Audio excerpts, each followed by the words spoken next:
Bismillahirrahmanirrahim. Assalamualaikum warahmatullahi wabarakatuh. Baiklah, nama saya Ismi Fika Yuliana dari jurusan Bahasa dan Sastra Arab 4C dengan nomor NIM 1913676.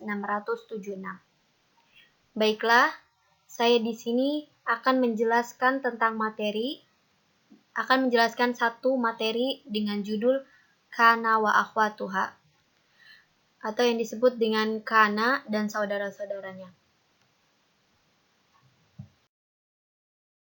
Baiklah, di sini ada pengertian kana wa akhwatuha. Apa sih yang dimaksud dengan kana wa akhwatuha? Kana wa akhwatuha adalah isim yang masuk kepada mubtada dan khobar, yang berfungsi merupakan mubtada yang disebut dengan isim kana, dan yang berfungsi menasabkan khobar yang disebut khobar kana, dan jumlahnya itu ada 13.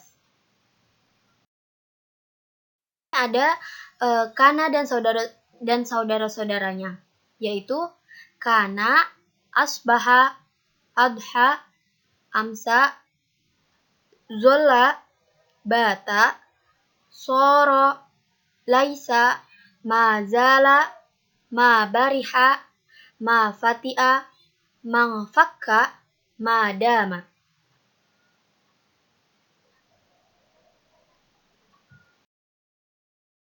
Dan di sini ada beberapa contoh. Yang pertama dari mubtada wa khobar dengan contoh Muhammadun mujtahidun. Dan setelah dimasukkan dengan huruf kana menjadi kana Muhammadun mujtahidan.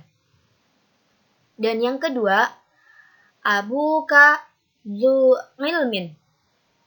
Setelah dimasukkan dengan huruf kana menjadi kana abuka dzu ilmin. Kemudian at-talibani mujtahidani.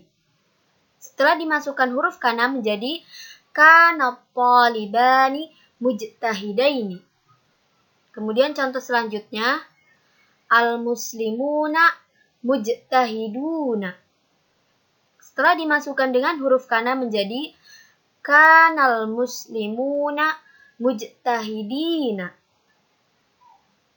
Kemudian at-thalibatu najihatun.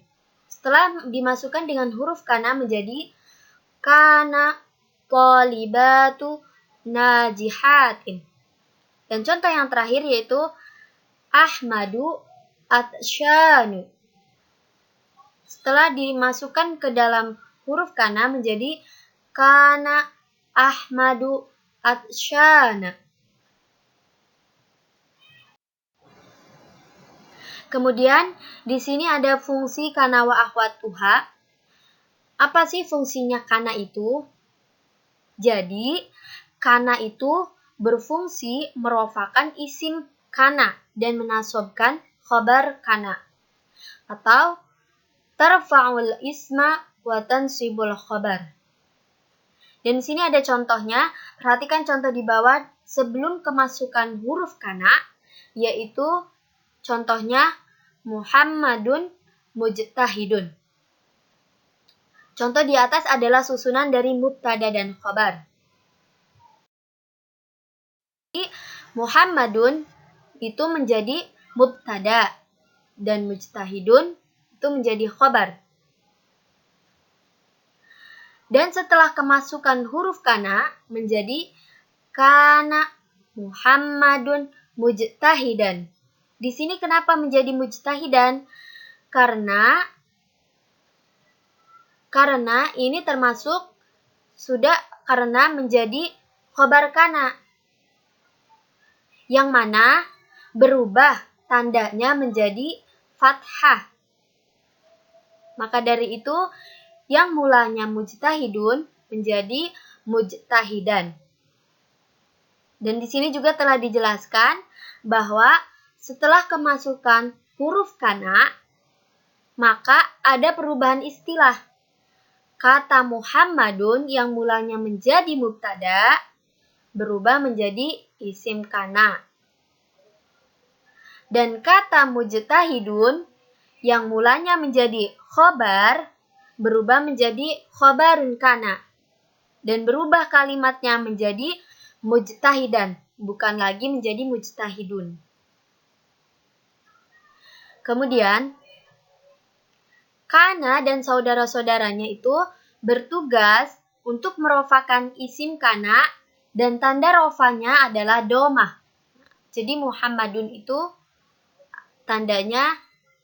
Muhammadun itu menjadi isim kana dan tanda rofanya berubah menjadi domah.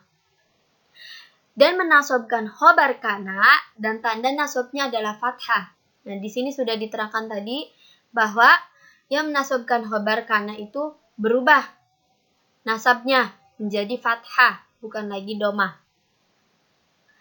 Dan kana juga termasuk ke dalam fi'il naqis yang merofakan isim kana dan menasobkan khobarnya.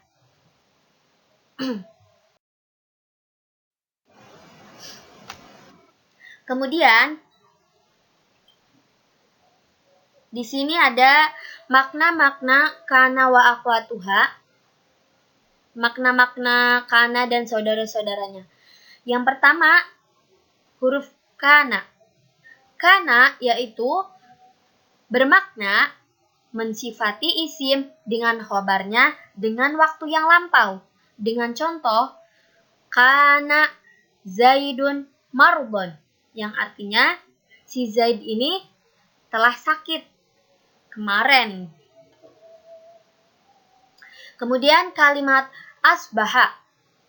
Asbaha di sini berarti bermakna mengerjakan sesuatu di waktu pagi. Contohnya asbahat tiflu baqiyan. Si anak kecil ini menangis di waktu pagi, katanya. Kemudian kalimat contoh adha. Adha itu bermakna mengerjakan sesuatu di waktu duha. Dengan contoh adha Zaidun nasyiton. Si Zaid ini mengerjakan duha dengan semangat. Kemudian amsa. Amsa di sini bermakna mengerjakan sesuatu di waktu sore. Dengan contoh amsal amilu mut'aban. Si pekerja ini merasa capek di waktu sore. Kemudian kalimat zola. Zola yang bermakna mengerjakan sesuatu di siang hari. Dengan contoh, zollal jawu mu'tadilan. Cuaca di siang hari itu sangat cerah. Kemudian, di sini ada kalimat bata. Bata dengan makna mengerjakan sesuatu di malam hari. Dengan contoh, batal harisu sahiron. Si penjaga itu menonton di waktu malam. Kemudian soro. Soro bermakna berubah atau juga bermakna perpindahan dari suatu keadaan yang lain. Dengan contoh, sorot tinu hajaron. Lumpur itu berubah menjadi batu. Berubah, jadi yang awalnya lumpur, keadaannya berubah menjadi batu. Kemudian, laisa. Laisa bermakna bukan atau tidak. Dengan contoh, laisal jawu baridan. Cuaca ini tidak dingin, katanya gitu.